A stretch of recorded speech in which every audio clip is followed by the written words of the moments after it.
Hello, Fart Nuggets, and welcome to another episode of SIP Zoyus, your daily dose of math curriculum. Although it's not daily because we have block scheduling, but of course you're more than welcome to watch these daily. Okay, let's cut the chitter chatter. Let's cut the jokes. Let's go straight into it. Completing the square. Okay. Occasionally, quadratic equations will not be factorable.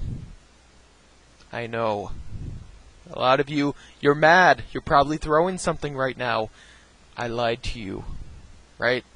Maybe thinking, but what about the magic method? You said the magic method was our bread and butter. The magic method would always work. And now you lied and our trust bridge is broken. I'm sorry, but it's okay. It'll get better, I promise. When we have math to recover it with, we can make it better with math. But understand, sometimes they're not factorable. And this is when completing the square is going to come in. Okay? So sometimes they will not be factorable. And how you're going to know if they're not factorable is if you're looking for factors of a and c that add to b, and there's nothing there. Right? When you're looking for those factors of a times c that add to b, and you can't find anything, that's when you know that it's not factorable. Okay, but we're not going to worry about that too much. For right now, we're going to stick strictly with creating perfect squares. And just a disclaimer, this is a very intense skill. It's going to take a lot of practice, but like any intense skill, the more intense it is, the more intense it makes you. Okay, so thus, when it's not factorable, we must resort to creating perfect squares using the equation alpha plus beta squared equals alpha squared plus 2a alpha beta plus beta squared. Okay. One small note, I changed these letters to the Greek letters of a and b, just so that way we can differentiate between that and our quadratic equation, because we're going to be dealing with a b in here, so it's easier to differentiate if we have Greek and non-Greek. Right? The Greeks always stand out. That's why I'm a very loud person. Just kidding. Okay, so this can be done quite simply by using the following format. So we're going to have a pattern that we can follow, and it's going to go like this. For expression x squared plus bx, the term needed to complete the square would be b divided by 2 squared. Okay, so this term would complete this square. Right? This would be the missing part of the square. If we added this on, we could then go ahead and turn it into a perfect square. So here's some of the reasoning behind it. So this is because alpha equals x in our expression. Okay, so going to look at our expression, right, we have alpha squared. So underneath the 2, we have an x. Right? So alpha would be x. So thus, that means that in here, right, we do have 2 alpha beta. We have an x there. Remember, x and alpha are the same. That means that b must be 2 beta, because that's what's left over, right? The x is the alpha. Left over is the beta and the b and the 2 beta. Thus, b must equal the 2 beta. It needs to compensate for that, right? And you can look at the visual similarities. It should be there, right? If we cover up the alpha and we cover up the x, right, covering up with my pen very strategically, we have a b left over in one equation and a 2 beta left over in the other one, meaning that our b needs to be our 2 beta, or beta equals b divided by 2. Okay? And that's just rewritten with a little bit of algebra so we can think about our square term. And that's going to be the term we want to square to complete the square. Right? And so if we look, b divided by 2 is our beta, and we want to square that so we complete our square, because that would be the beta square to complete our square. Okay? Therefore, adding b divided by 2 squared, the missing square term, completes the square, and we're able to rewrite the expression with a perfect square. This is the ideal case. This is the generic formula for it. Okay, so we had this expression, right? We had just this stuff over here, right? We had the x squared plus bx, and then we added a b divided by 2 squared. So when we add that, that's going to then make this thing beta and this thing alpha. right? In here we're going to have our 2 alpha beta, because remember x is just alpha, and then beta is b divided by 2, so 2 times b divided by 2 just gives us b. So this would be our alpha, this would be our beta, giving us alpha of x and beta of b divided by 2. Okay? Well, we can even go ahead and write that right below here. Alpha would be x, and beta would be b divided by 2. Okay, we see that, and just to go ahead and convince you further, we have 2 alpha beta right here, which should equal our middle term. So that would be 2 times alpha, which is x, times beta divided by 2. Okay, the 2's would cancel out, and indeed that would give us x times b, right there. Okay, and this is very crazy. It's incredibly crazy. Like, I can't emphasize how holistic and how large this math ability is, and how large this realization is. Okay, it takes a very far away approach to see this and to kind of see what's at play here and what's working on, or what's going on. But with that said, I think this truly becomes natural, and you truly start to get the essence of it the more examples you do. Okay, and understand that it's merely taking advantage of this expression. It's taking advantage of the fact that if we emulate this format, if we get something that looks like this format, we can then convert it to this. Because this equals this, so we get to here, we can then write it like that. So how do we get to here? Well, if we have an x squared, that means this must have an x in it, kind of like this. So that means we're just adding the remaining term, and if it's in a format like this, it just means the remaining term is a constant, which is okay to do, and we can do that with equations, we can do that with expressions. Adding that term just completes the puzzle, it completes the square. Okay, it's just so beautiful, so eloquent, and just such a healthy math skill to practice. So let's go ahead and let's look at this. So we want to complete the square, okay? So we want to ultimately emulate that format, and how we're going to do so is we can just look at this format. This is kind of the simpler, more broken down procedural version. Look at this format, find out what b is. Okay, so do we match that? Well, yes, we have x squared plus 4x, so good, we're good there. So b is going to equal 4. Okay, so b equals 4, and we want to add b divided by 2 squared. So let's go ahead and complete the square by adding b divided by 2, and let's actually write it down here first so we can first see what it's going to be. B divided by 2 squared, okay, which will equal 4 divided by 2 squared. And we're going to go ahead and just add this whole thing.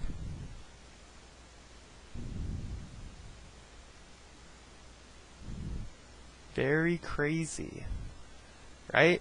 Because when we do this, we are then able to say that, well, that's my beta squared, and this is my alpha squared, which must mean that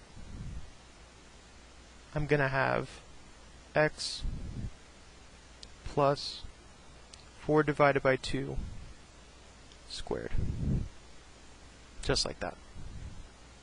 And of course we can simplify this further, and we'll have x plus 2 quantity squared. Just like that. Okay? Next one. Okay, let's go ahead and complete the square. So, how are we going to complete this square? Well, what we're going to do is we want to identify what b is, and we want to check to make sure that it's in this format. Now notice how it's already in this format, right? It's in the x squared plus bx. Right, so we look, that's x squared, it's right there, no coefficients in front of it, so it makes this easier. And then we have minus 7 pi x, so that minus 7 pi must be our b. So b equals negative 7 pi. And so now we want to add b divided by 2. So our b is negative 7 pi divided by 2 squared. We add that and we can then complete the square, realizing that this is our alpha term, x, and our beta term is negative 7 pi divided by 2. Okay, so we're going to have x minus 7 pi divided by 2 squared. Crazy, right? Absolutely crazy. Doing this, completing the square, allows us to then go and consolidate to a perfect square expression. Right? And it's this consolidation that we're going to see as we move forward that allows us to now solve equations by completing the square. We're going to be taking these two x terms and putting them into one place, right? See how we had two x terms in both of these examples? And then we were able to consolidate them. We were able to put them into one place, making it so they can now be isolated. So we're going to watch how this happens, and like I said, this is the method that when it doesn't factor, it does this, right? Because we force a square into it, right? We force it to be a square to be completed with this. So let's go ahead, let's look at how to complete the square. So we're going to complete this square, but to make it a little bit simpler on ourselves, let's go ahead and get it to look like this. Let's get it to look like x squared plus bx. Okay, so let's isolate our x squared and our x term. So we're going to subtract 2 from both sides. And this is just going to make it a little bit cleaner to think about, and a little bit cleaner to piece together and complete the square. Okay, so now we're looking at this term over here, and realize we want to identify what b is, right? Here b is 6. So b is going to be 6. We want to add half of b squared. So b is equal to 6. And so on both sides of this equation now, right? Because I'm talking about an equation, I want to add this to both sides. I'm going to add 6 divided by 2 squared plus 6 divided by 2 squared, right? And that's just algebra. Realize, I know this is weird to see 6 divided by 2 squared being added to both sides, right? That's weird. That's abnormal. We're only used to doing just whole numbers, kind of just integers with no operations on them. But realize this is a value that can be added to both sides just like anything else. So we're going to add our completed square to both sides. When we add the completed square to both sides, we're then going to have a complete square on the left side, which we can then factor with our completed square.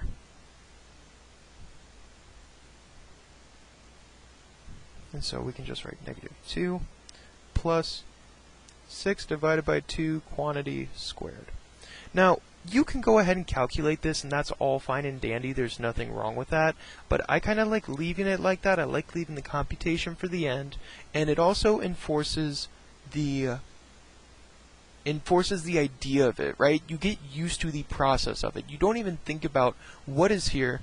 You just look at the essentials, which is you're adding the same thing to both sides. Okay? So we write that there, and we now have a perfect square, which we can complete. So we can go ahead and take this, which is in this format, right? It's in this format over here, where our alpha, oh, can't fit it all on the screen. That's such a shame. Our alpha is our x, and our beta is our 6 divided by 2. Okay? So we're going to take it from that format to this format, because they're both equal to each other. So x plus 3 Okay, and that's just x plus 6 divided by 2, but I went ahead and simplified the 6 divided by 2 right here. Okay, so x plus 3 quantity squared, right? We went from one format to another. And actually, you know what? Let's even go ahead and write this out over here. Our alpha equaled x, and our beta equaled 6 divided by 2, which equals 3. Okay, so then we just had alpha plus beta squared equals, now let's go ahead and simplify some of the right side, so negative 2 plus 6 divided by 2, that's 3, squared is 9, so negative 2 plus 9 is going to equal 7.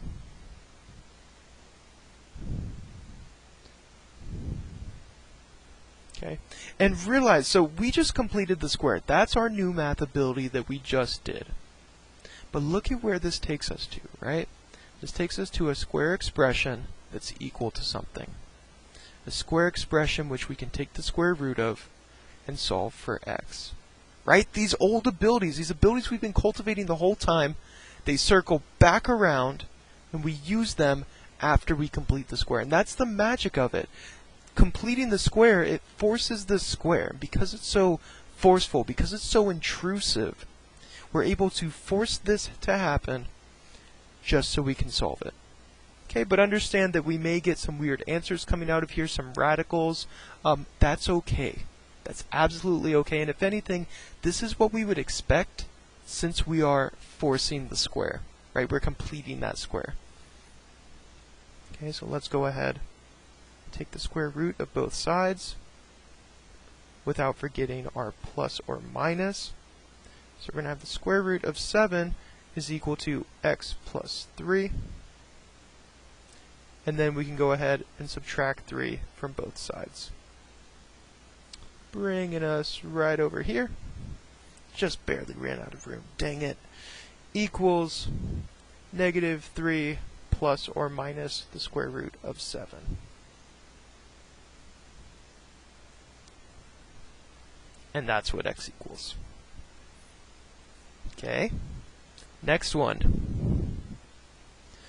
Okay, so this one is out of format, right? We can complete the square with this, and we totally can. And you can actually, side note, you don't have to get it into this format to complete the square. It's just kind of advised to, because it makes the whole thought process easier. It makes it easier to see what that square is that needs to be completed. So let's go ahead and go and get this into this format. So we see there's no coefficient on the x, right? So we have a negative 9 on the x squared coefficient, so we're going to want to get rid of that.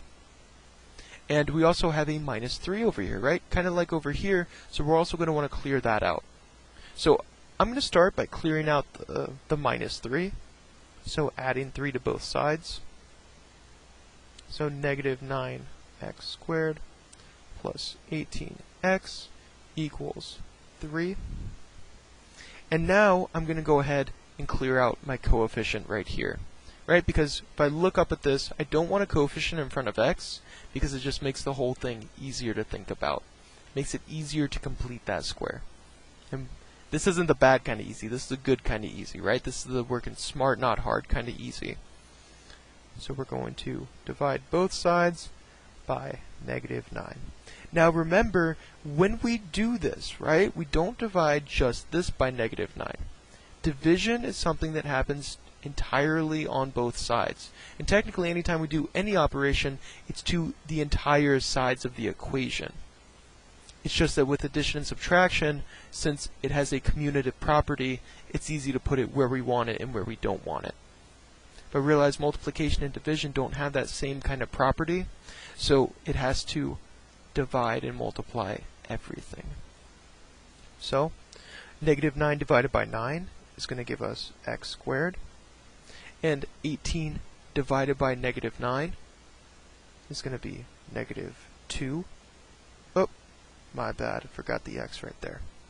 That's the 18x, so we have negative 2x, and then equals 3 divided by negative 9, that's going to reduce to negative 1/3. Okay? Alright, so now let's go ahead and look. Do we have our format? Indeed we do, right? We have a x squared plus bx. That would make b our negative 2. So we're going to go ahead and we can make a side note over here while we're learning the process that b is equal to negative 2. And we want to add our b divided by 2 squared term. Okay, so we want to add this, and now, of course, understanding the way algebra works, right? If we're going to add this to one side, we have to also add it to the other. We have to be equal, we have to be fair. So let's go ahead and do this. So we're going to have plus, and our b term is negative 2. Negative 2 divided by 2 squared on the left side of the equation. And then on the right side of the equation, we're going to have negative 2 divided by 2 squared. Okay, just adding the same thing to both sides. Nothing new. We've always done this before, just not with expressions this weird. So we have x squared minus 2x plus negative 2 divided by 2 squared, plus, and this stuff over here. So let's go ahead and write this. So x squared minus 2x plus negative 2 divided by 2 squared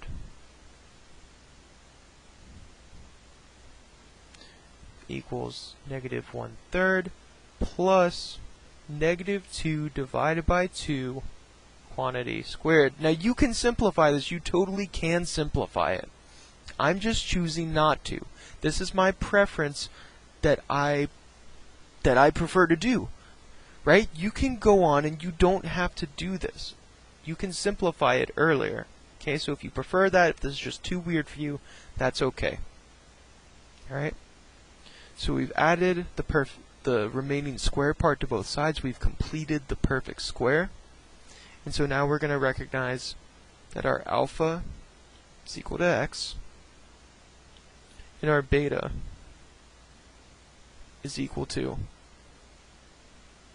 negative 2 divided by 2, which we know just equals negative 1. Okay? So now let's go ahead and write our perfect square. Let's take it from this expanded form to the condensed form. Right? It's this condensing of it that allows us to solve for x. So we have our alpha, which is x, plus beta, which is negative 1, so plus negative 1, or you can just write minus 1, both are acceptable, equals negative 1/3.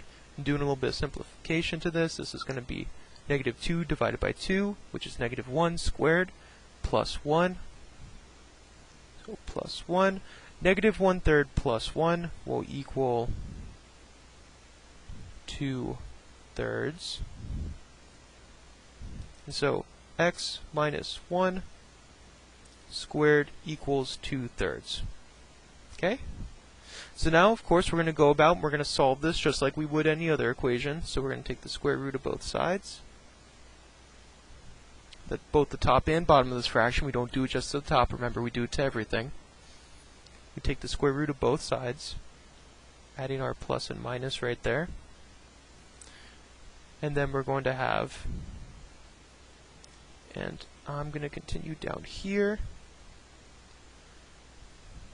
x minus 1 equals plus or minus the square root of 2/3. And like we noted before, yes, some weird expressions coming out of this.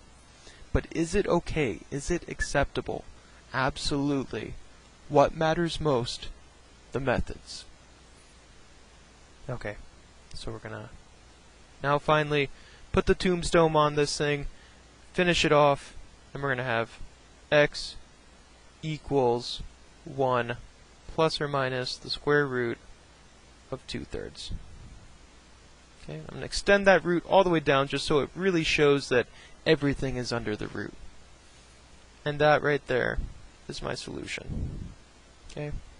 One side note that we're not going to go into, this is not completely simplified.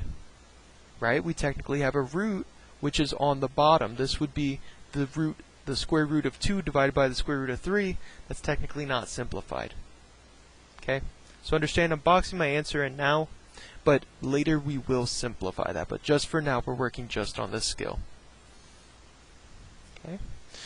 Okay, so now, and this is where it really comes full circle. This is really where we get back to the place we started. And we get back to here and finally have the ability to move between all these formats of a square function. Right? We're able to take something that's in standard form. Right? Notice how both these are in standard form. We're now able to go back to vertex form. Right? And you may have noticed it up here. Maybe you didn't. That's okay. But realize we go to a kind of vertex form up here. We're going to show completely how this looks. Okay, so still the same thing. We want to isolate the terms we're going to complete the square with. So we're going to go up to here. Right? We want it x squared plus bx. X squared plus something times x. So x squared minus 2x. So my b is going to be equal to -2. Okay, I made a little note for myself, so that's easier for me to remember and see when I go back. So b is equal to -2. So on both sides of this, I want to add half of this squared. Okay? I want to add half of this squared. And so on this side, I'm going to plus -2 divided by 2 squared. Right? Because remember, beta equals b divided by 2. We want to add the square of that beta to both sides to complete our square. And then on this side, plus -2 divided by 2 quantity squared. Okay? And going ahead and simplifying this, we're going to have b is equal to -2, so -2 divided by 2 squared, which is just going to equal -1 squared. Okay, so now let's rewrite our equation. Y plus, and this is just our beta term. It looks weird, but realize this is our completed square term, plus this, right? Quantity -2 divided by 2 squared equals x squared minus 2x plus -2 divided by 2 squared. Okay, and I'm actually going to go ahead and take this one step further and just simplify this, so that way we can really see how the square is completed. And it's truly marvelous how this happens, right? It's just absolute beauty, absolute just genius. It's clever in the most cunning of ways, and I don't know who discovered this. It's a good question now that I think about it. Whoever did discover it, really just hats off to you. Okay, so going ahead and simplifying this left side. Oh my god, I didn't simplify that. Sorry. We'll simplify it later. But now going ahead and completing our square, right? So we see here that our alpha term, our alpha is equal to x, and our beta is equal to -1. Sorry, I forgot the plus sign right there. -1. Okay, so we're going to have quantity, our alpha, which is x, plus our beta, which is -1, squared. So y plus, and now I'll go ahead and simplify this, so it's going to be -2 divided by 2, which is -1. -1 squared is going to be 1. Okay, right, and notice, here's the vertex form emerging. Right? And this is actually, we could call it a day right here. Quick pop quiz. What do we call this format? Go ahead, shout it out your monitor, Dora the Explorer style. And if you guessed this is translational style or translational format, then you are correct, right? This is translational format, but we can go ahead and swing the 1 on over by subtracting it on both sides and have y equals x minus 1 squared minus 1. Okay. Now let's not forget what we came here to do. We're looking for the vertex, so we complete the square so that way we can now read off the vertex. Well, I can tell that my vertex is going to be the opposite of this one, which is 1. Right, we're trying to zero out these parentheses. And negative 1. Okay, and that's my vertex. Pretty cool stuff, pretty powerful, right? A lot of stuff we're going to do with this. It's a hard skill. It's going to take practice. I imagine blood, sweat, and tears when I come into the classroom, but realize this makes us better, and this really just brings us back full circle. Next one. So, we want to get this format. Let's make it easy for ourselves to complete the square. Let's get this format right here. Okay, so we don't want a coefficient in front of the x, and for the b, we want just that right there, and nothing added to it, no constant added to it. So, let's go ahead, we see a constant right there, let's go ahead and take care of that. So minus 4, minus 4, so we have y minus 4 equals 2x squared minus 16x. Now, we also don't want a coefficient in front of the x. It'll make this easier for us. And realize when we do this, when we divide by the coefficient on both sides, this is actually just taking it and kind of stuffing it into this term. It's stuffing that information into here, which makes it simpler for us to complete the square with. So we have over here y divided by 2, so we'll say y. Actually, you know what? And we're going to just keep it just like that because it'll be easier for us to work out later. Just like that. Okay? And then over here we have 2 divided by 2, so we have x squared. And then negative 16x divided by 2, that's going to bring us to negative 8x. And now we have our term, which is just waiting. Look at it. Look at it, right? It's almost like something's missing from here. Once we've completed the square so many times, it's like, this feels awkward. It's like, just go ahead and complete the square already. Come on, man. Put it out of its misery. Look at it. It's like it's lonely. It wants that other part. Okay. So we're going to go ahead and complete the square. We're going to complete the square with b divided by 2 squared. Right, we want that b divided by 2 squared. What is our b equal to? It's equal to negative 8 here. Right? It's the coefficient on our linear x term. So we want to go ahead and take that 8 divided by 2 and square it and add that to both sides. So plus quantity negative 8 divided by 2 squared. And then same on the other side, plus negative 8 divided by 2 quantity squared. So we're going to have y minus 4 divided by 2 plus quantity negative 8 divided by 2 squared equals, and now here we go, that relief that we finally get, that we finally want, negative 8x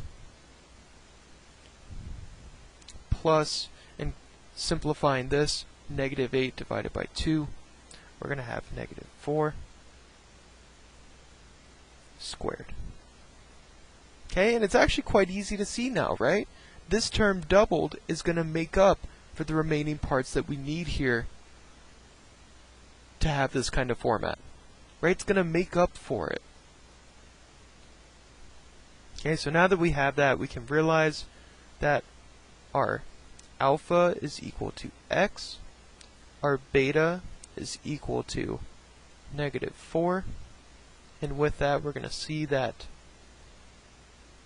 quantity x minus 4 squared is what this equals. This is the perfect square that it turns into, that it just magically morphs into because we completed it. And so then over here, simplifying this, we have negative 8 divided by 2. We have negative 4 squared. That's going to be 16 plus y minus 4 divided by 2. Okay? Now, let's go ahead and find the vertex of this. So, there's many ways you can do this. The way I advise is just to go into vertex form and then read it off. So let's go ahead and subtract 16 from both sides. And that's gonna, oh no, we are really running out of room. Y minus 4 divided by 2 equals quantity x minus 4 squared minus 16. Okay. Now we're going to multiply by 2 on both sides.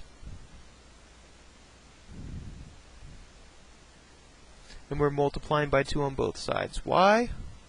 Dora the Explorer response. Because we're dividing by 2. So we cross both of those out.